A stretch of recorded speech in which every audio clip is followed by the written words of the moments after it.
Bismillahirrahmanirrahim. Assalamualaikum warahmatullahi wabarakatuh. Tarian ini berjudul Kanduri Maulid. Kanduri Maulid adalah kegiatan adat masyarakat Aceh dalam memeriahkan hari kelahiran Nabi besar Muhammad SAW. Kanduri ini biasanya diadakan pada berbagai daerah ada di Aceh, yang biasanya dimeriahkan dengan adanya DJ, rapari, dan salawat Nabi.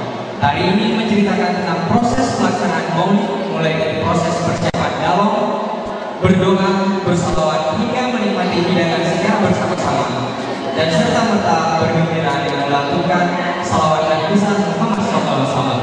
Semoga menghibur, selamat menyaksikan.